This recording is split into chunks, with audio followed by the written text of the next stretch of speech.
Fighters ಅಂತ ಹೇಳ್ಬಿಟ್ಟು ಒಂದು ಹೊಸ ರೀತಿಯಾಗಿರ್ತಕ್ಕಂಥ ಹೆಸರನ್ನ ನಾಮಕರಣ ಮಾಡಿರ್ತಕ್ಕಂಥದ್ದು ಬಹಳಷ್ಟು ಖುಷಿಯನ್ನು ತಂದುಕೊಟ್ಟಿರ್ತಕ್ಕಂಥ ಒಂದು ವಿಚಾರ ಆಗಿರ್ತಕ್ಕಂಥದ್ದು. ಇಷ್ಟೇ ಅಲ್ಲದೆ ಇವರು ಮಾಡಿರ್ತಕ್ಕಂಥ ಕೆಲವೊಂದು ರೀತಿಯಾಗಿರ್ತಕ್ಕಂಥ ಕಷ್ಟದ ಸಂದರ್ಭದ ಸನ್ನಿವೇಶಗಳನ್ನು ಗುರುತಿಸಿರ್ತಕ್ಕಂಥ ಇವರ ಇಲಾಖೆಯ IGP ಆಗಿರ್ತಕ್ಕಂಥವ್ರು ಸುಮಾರು 20 ಬಾರಿ ಅವರಿಗೆ ಕ್ಯಾಶ್ ರಿವಾರ್ಡ್ಸ್ ಅನ್ನ ಕೊಟ್ಟಿರ್ತಕ್ಕಂಥದ್ದು, ಅಂದರೆ ನಗದು ಬಹುಮಾನಗಳನ್ನು ಕೊಟ್ಟು ಅವರ ಕಾರ್ಯ ಮತ್ತು ಅವರಲ್ಲಿರ್ತಕ್ಕಂಥ ಒಂದು ದಕ್ಷತೆಯನ್ನ ಎಲ್ಲರೂ ಕೂಡ ಮುಂದುವರಿಸಲಿ ಅನ್ನುವಂಥದ್ದು ಕಾರಣಕ್ಕೋಸ್ಕರ ಅನ್ನುವಂಥದ್ದು ನಾವು ಇವತ್ತು ಗಮನಿಸಬೇಕಾಗಿರ್ತಕ್ಕಂಥದ್ದು. ಅದರ ಜೊತೆಗೆ ಇನ್ವೆಸ್ಟ್ ಕರ್ನಾಟಕ 25 ತೌಕ್ತೆ ಚಂಡಮಾರುತ ಸಂದರ್ಭದಲ್ಲಿ ಅವರು ಮಾಡಿರ್ತಕ್ಕಂಥ ಒಂದು ಕಾರ್ಯಗಳು, ಹಾಗೆ ಕೊರೋನಾ ವಿಶೇಷ ಸೇವೆಗಾಗಿ ಕೊರೋನಾ ವಾರಿಯರ್ ಅಂತ ಹೇಳ್ಬಿಟ್ಟು ಈ ಭಾಗದ ಸ್ಥಳೀಯ ಶಾಸಕರಾಗಿರ್ತಕ್ಕಂಥ ಶ್ರೀಮತಿ ರೂಪಕಲಾ ಶಶಿಲ್ ಅವರು ಕೂಡ ಅವರಿಗೆ ಸನ್ಮಾನವನ್ನು ಮಾಡಿರ್ತಕ್ಕಂಥ ಈ ಒಂದು ಸಂದರ್ಭದಲ್ಲಿ ನಾವೆಲ್ಲ ಕೂಡ ನೆನೆಸ್ಕೋಬೇಕಾಗಿದೆ. ಅದರ ಜೊತೆಗೆ ಇವರ ಒಂದು ಇಲಾಖೆಯ IGP ಆಗಿರ್ತಕ್ಕಂಥ ಅಂದರೆ ಅಗ್ನಿಶಾಮಕ ಮತ್ತು ತುರ್ತು ಸೇವಾ ಇಲಾಖೆಗಳ IGP ಆಗಿರ್ತಕ್ಕಂಥವ್ರು ಕೂಡ ಉತ್ತಮ DJ ಆಗಿರ್ತಕ್ಕಂಥವ್ರು ಉತ್ತಮ ಪ್ರಶಂಸನ ಪತ್ರವನ್ನ ಇವರಿಗೆ ರವಾನೆ ಮಾಡಿರ್ತಕ್ಕಂಥದ್ದು.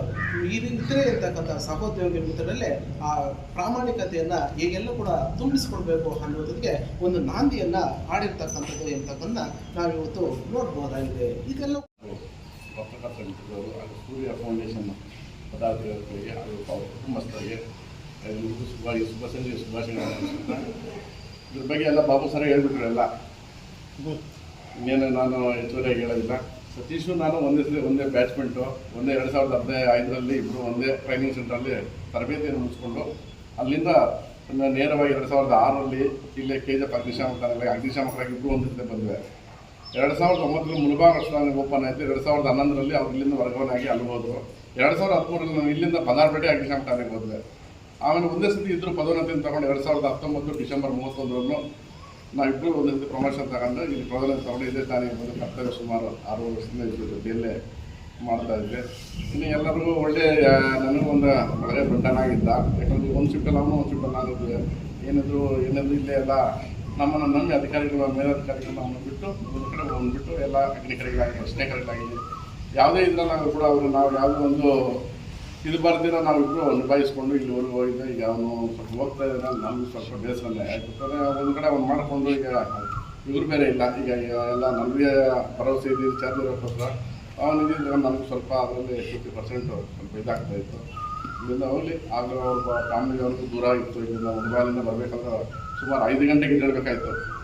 ಅವನು ಅಡುಗೆ ಮಾಡ್ಕೊಂಡು ಇಲ್ಲಿ ಬರಬೇಕಂದ್ರೆ ಇಲ್ಲಿಗೆ ರೋಲ್ ಕಾಲಿಗೆ ಆದ್ರಾಧಿಕಾರಿಗೆ 8 ಗಂಟೆ ಬರಬೇಕಂದ್ರೆ ಪಾಪ 5:05 ಇಲ್ಲಿ ಬರಬೇಕಂದ್ರೆ ಕಷ್ಟ ಇತ್ತು.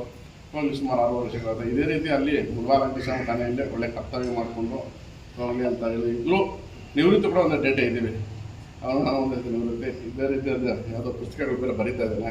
ಇದೇ ರೀತಿ ಹಂಗೆ ರೂಢಿ ಮಾಡಿಕೊಂಡು ಅಲ್ಲಿ ಒಳ್ಳೆ ರೀತಿಯಾದ ಕರ್ತವ್ಯ ಮಾಡ್ಕೊಂಡು ಯಾರಿಗೂ ಏನು ತೊಂದರೆ ಮಾಡ್ತಿಲ್ಲ, ಅಲ್ಲಿ ಒಳ್ಳೆ ರೀತಿಯ ಕರ್ತವ್ಯ ನಿಲ್ಲಿಸ್ಕೊಂಡು ಹೋಗ್ಬೇಕಂದ್ರೆ ಈ ಸಂದರ್ಭದಲ್ಲಿ ಕೇಳ್ಕೊಂಡಿದ್ದೆ. ಈ 2 ಮಾತನ್ನು ನನಗೆ ಅವಕಾಶ ಮಾಡಿಕೊಟ್ಟ ನನ್ನ ಎಲ್ಲ ಸಿಬ್ಬಂದಿ ಮತ್ತು ಪತ್ರಕರ್ತರು ನನ್ನ ಸೂರ್ಯ ಫೌಂಡೇಶನ್ ಅವರಿಗೆ ಮುಗಿಸುತ್ತಾ ಧನ್ಯವಾದಗಳು ಹೇಳಲಿಕ್ಕೆ ಬಯಸ್ತೀನಿ. ಸತೀಶ್ ಅಂದರೆ ಧೈರ್ಯ ಅಂದರೆ ಸತೀಶ್. ಜೊತೆಗೆ ಅವರ ದೇಹ ಸಣ್ಣದಿರಬಹುದು, ಎಲ್ಲ ತೂಕ ಹಾಕೊಂಡು ಒಂದು 45 kg ಬರ್ಬೋದು ತೂಕ. ನೋಡಲಿಕ್ಕೆ ಏನು ಕೆಲಸಕ್ಕೆ ಬಂದವರು ಅಂತ ಅನಿಸುತ್ತೆ ಮೇಲೆ ನೋಡಲಿಕ್ಕೆ, ಈ ಮನುಷ್ಯ ಏನು ಮಾಡ್ತಾರೆ ಅಂತ. ಬಟ್ ಅವ್ರ ಸಾಹಸಗಳಿದೆಯಲ್ಲ, ಆ ಸಾಹಸಗಳನ್ನು ನೋಡಿದಾಗ ನಿಜಕ್ಕೂ ಒಂದು ಈ ಮಾಧ್ಯಮಗಳಲ್ಲಿ ನಾನು ನೋಡಿರ್ತಕ್ಕಂಥದ್ದು, ಈ ಜಾಲತಾಣಗಳಲ್ಲಿ ನೋಡಿರ್ತಕ್ಕಂಥದ್ದು ನೈಜವಾಗಿ ನಾನು ಯಾವುದೂ ನೋಡಲಿಲ್ಲ. ಸ್ಟೇಟಸ್ ಜೊತೆಗೆ ಜಾಲತಾಣ ನೋಡಿರ್ತಕ್ಕಂಥ ಒಂದ್ಸರಿ ನೋಡಿದಾಗಲೇ ಮೈನಲ್ಲಿ ಬೆಳೆಸುತ್ತೆ. ನಿಜ ಹೇಳ್ತಿದ್ದೀನಿ ಕೇಳಿ, ಈ ಅಗ್ನಿಶಾಮಕ ದಳದವರನ್ನು ಈ ಆರಕ್ಷಾ ಇಲಾಖೆ ಇದೆಯಲ್ಲ, ಪೊಲೀಸ್ ಡಿಪಾರ್ಟ್ಮೆಂಟ್ ಇದೆಯಲ್ಲ, ಅದಕ್ಕಿಂತ ಹೆಚ್ಚಿಗೆ ಗೌರವಿಸಬೇಕಾಗಿರ್ತಕ್ಕಂಥದ್ದು.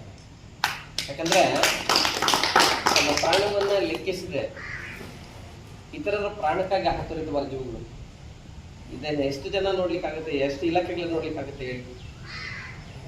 ಇದಕ್ಕೂ ಕೂಡ ತುಂಬ ಗೌರವಿಸಬೇಕು. ಆದರೆ ಎಲೆಮರೆಕಾಯಿ ಹಾಗೆ ಅಗ್ನಿಶಾಮಕ ದಳ ಅಂತಂದರೆ ಏನೋ ಆಟ ಕುಟ್ಟು ಲೆಕ್ಕಕ್ಕಿಲ್ಲ, ಒಂದು ಲೆಕ್ಕಾಚಾರದಲ್ಲಿ ಇರ್ತಕ್ಕಂಥದ್ದು ಬಹಳ ನೋವಿನ ಸಂಗತಿ. ಆದರೆ ಈಗ ವರ್ಗಾವಣೆ ಆಗ್ತಿರ್ತಕ್ಕಂಥ ಸತೀಶ್ ಅವರು ತುಂಬ ದೂರ ಹೋಗ್ತಾ ಇಲ್ಲ, ಈ ಮನೆಯಿಂದ ಪಕ್ಕದ ಮನೆಗೆ ಹೋಗಿದ್ರು. ಸೊ ಇಲ್ಲಿ ಆತಂಕ ಪಡ್ತಕ್ಕಂಥ ಅಗತ್ಯ ಇರ್ತದೆ ಇಲ್ಲಿ. ಯಾಕಂದ್ರೆ ಅವರ ಸೇವೆ ಒಂದು ತಾಲೂಕಿಗಲ್ಲ, ಜಿಲ್ಲೆಗಲ್ಲ, ರಾಜ್ಯಕ್ಕೂ ಕೂಡ ಒಂದು ಅನಿವಾರ್ಯ ಆಗಬಹುದು. ಜೊತೆಗೆ ಅವರ ಮಾರ್ಗದರ್ಶನದಲ್ಲಿ ಇನ್ನೊಂದಷ್ಟು ತರಬೇತಿಯನ್ನು ಪಡ್ಕೊಂಡು ಸತೀಶ್ ಸರ್ ಜೊತೆಗೆ ನಾವು ಕೂಡ ಇದ್ದೀವಿ ಅಂತ ಕೂಡ ಬಿಂಬಿಸಿರ್ಬಹುದು. ಅವರು ಸಾಕಷ್ಟು ಮೋಟಿವೇಟರ್ ಆಗಿದೆ, ನಾನು ನೋಡಿದ್ದೀನಿ, ಗಮನಿಸಿದ್ದೀನಿ. ಇಲ್ಲಿರ್ತಕ್ಕಂಥ ಪ್ರತಿಯೊಬ್ಬರಲ್ಲೂ ಕೂಡ ಒಂದು ಸ್ಫೂರ್ತಿ ತುಂಬತಕ್ಕಂಥ ಒಂದು ಶಕ್ತಿಯನ್ನು ಅವರಲ್ಲಿ ಇದೆ. ಪ್ರತಿಯೊಬ್ಬರಲ್ಲೂ ಕೂಡ ಶಕ್ತಿ ಇಲ್ಲದವರಲ್ಲೂ ಕೂಡ ನೀನೇನಾದರೂ ಮಾಡ್ಲಿಕ್ಕಾಗತ್ತೆ, ಮನ್ಸು ಮಾಡು, ಈ ಥರ ಸ್ಫೂರ್ತಿ ತುಂಬಿ ಧೈರ್ಯ ತುಂಬಿ ಅವರಲ್ಲಿರ್ತಕ್ಕಂಥ ಪ್ರತಿಭೆಯನ್ನು ಹೊರಗಡೆ ಇಳಿದಿರ್ತಕ್ಕಂಥದ್ದನ್ನು ನೋಡಿದ್ದೀನಿ.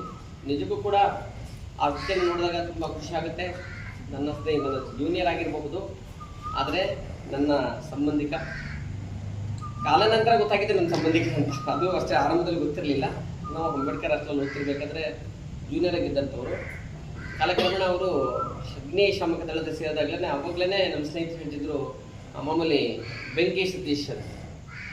ಆ ಬೆಂಕಿ ಸತೀಶ್ ಅಂತಂದಾಗ ಯಾರು ಅಂತಾನೆ ನನಗೆ, ನಮ್ಮ ಜೂನಿಯರ್ ಆಗಿರ್ತಕ್ಕಂಥ ಜೊತೆಲಿ ಓದ್ಕೊಂಡಿದ್ದೀವಿ, ಆದರೂ ನನಗೆ ಮುಖ ಪರಿಚಯನೇ ಇರಲಿಲ್ಲ. ಸೊ ನಮ್ಮ ವೆಂಕಟೇಶ್ ಅವರು ಸಾಕಷ್ಟು ಹೇಳ್ತಿದ್ರು ಬೆಂಕಿ ಸತೀಶ್ ಅಂತಂದಾಗ ಅವಾಗ ಅವ್ರ ನಂಬರನ್ನು ತಗೊಂಡು ಅವಾಗ ನಾನು ಸೇವ್ ಮಾಡ್ಕೊಂಡಿರ್ತಕ್ಕಂಥದ್ದು. ಅವ್ರ ಸ್ಟೇಟಸ್ಗಳನ್ನು ನೋಡಿದಾಗ ಅವಾಗ ಇವ್ರ ವ್ಯಕ್ತಿತ್ವ ಎಂಥದ್ದು ನಿಜವಾಗ್ಲೂ. ಯಾಕಂದರೆ ಈ ಭೂಮಿ ಮೇಲೆ ಮನುಷ್ಯರ ಸಂಖ್ಯೆ ತೀರಾ ಕಡಿಮೆ ಇದೆ, ಜನಸಂಖ್ಯೆ ಜಾಸ್ತಿ ಇದೆ. 130 ಕೋಟಿ ಆಗಿದೆ, ಪ್ರಪಂಚದಲ್ಲಿ ತಗೊಂಡಾಗ 700 ಕೋಟಿ ಆಗಿರುತ್ತೆ ಜನಸಂಖ್ಯೆ. ಆದರೆ ಮನುಷ್ಯರ ಸಂಖ್ಯೆ ಅತಿ ಕಡಿಮೆ ಇರ್ತಕ್ಕಂಥ. ನಾವೆಲ್ಲರೂ ಮನುಷ್ಯರೆಲ್ಲ ಅಂತ ಕೇಳಬೇಡಿ, ಮನುಷ್ಯತ್ವ ಗುಣಗಳನ್ನು ಒಳಗೊಂಡಿರ್ತಕ್ಕಂಥವ್ರು ಮಾತ್ರ ಮನುಷ್ಯರಾಗ್ತಾರೆ. ಅಂತ ಮನುಷ್ಯರ ಗುಂಪಿನಲ್ಲಿ ಒಬ್ಬ ಮನುಷ್ಯನ ನಾನು ಕಂಡಿದ್ದೀನಿ. ಆ ಮನುಷ್ಯತ್ವ ನಿಮ್ಮಲ್ಲಿ ಇಲ್ಲ ಅಂತ ನಾನು ಹೇಳ್ತಾ ಇಲ್ಲ. ನಿಮ್ಮ ಅಂತರಾಳವನ್ನು ನಾನು ನೋಡದ ಕಾರಣ ನಾನು ನಿಮ್ಮ ಬಗ್ಗೆ ಸರ್ಟಿಫಿಕೇಟ್ ಮಾಡ್ಲಿಕ್ಕೆ ಆಗ್ತಾ ಇಲ್ಲ. ಆದರೆ ಬೆರಳೆಣಿಕೆಯಷ್ಟು ಕಡಿಮೆ ಮನುಷ್ಯರಿರ್ತಕ್ಕಂಥದ್ರಲ್ಲಿ ಈತ ಒಬ್ಬ ಮನುಷ್ಯನಾಗಿದ್ದಾನಲ್ವಾ, ಅದು ಅಂಥ ಮನುಷ್ಯನನ್ನ ನಮ್ಮ ಸುತ್ತಮುತ್ತಲಲ್ಲಿ ನಾವು ಇಟ್ಕೊಂಡಿದ್ದೀವಲ್ಲ, ಅದು ನಮ್ಮ ಭಾಗ್ಯ ಅಂತ ಭಾವಿಸ್ಕೊಂಡಿದ್ದೀನಿ.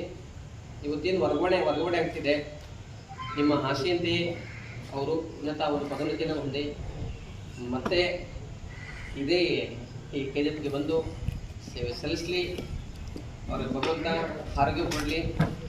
ಜೊತೆಗೆ ಅವರು ಸಮಾಜವನ್ನು ಕಾಯುವ ಜೊತೆಗೆ ತನ್ನ ಸಂಸಾರವನ್ನು ಕಾಯುವ ಶಕ್ತಿ ಕೂಡ ಅವರಿರಲಿ. ಯಾಕಂದರೆ ತನ್ನ ಸಂಸಾರವನ್ನು ಕಾಯದೆ ಸಮಾಜವನ್ನು ಕಾದಾಗ ಅದು ಒಂಥರ ದುರಂತ ಆಗ್ಬಿಡ್ತದೆ. ತನ್ನ ಸಂಸಾರವನ್ನು ಕಾಯುವುದರೊಂದಿಗೆ ದೇಶವನ್ನಾಗಲಿ ಸಮಾಜವನ್ನಾಗಲಿ ಕಾಯಬೇಕು. ಸಮಾಜನೇ ನನ್ನ ಪರಮದಯ ಅಂತಂದಾಗ ಈಗ ನಂಬ್ಕೊಂಡು ಬಂದಿರೋ ಪರಿಸ್ಥಿತಿ ಏನಾಗಬೇಕು, ಮಧ್ಯದಲ್ಲಿ ಇರಲಿ. ಅವರಲ್ಲಿ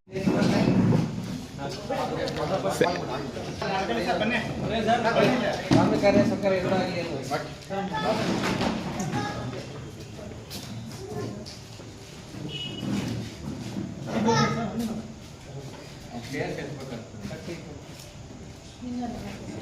ಸರ್. ಕವರ್ ಆಗಿದೆ ಅಲ್ಲ, ನಿಮ್ಮ ಡಿಪಾರ್ಟ್ಮೆಂಟ್ ಎಲ್ಲ ಕವರ್ ಆಗಿ ನೀಟಾಗಿ ಕವರ್ ಆಗಿ ಸರ್.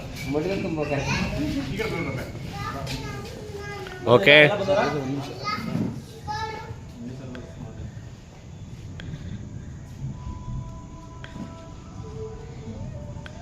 ಪೂರ್ಣ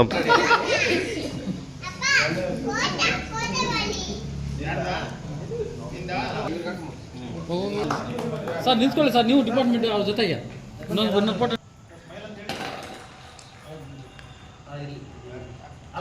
ಅಲ್ಲಿ ನೋಡ್ಬಾ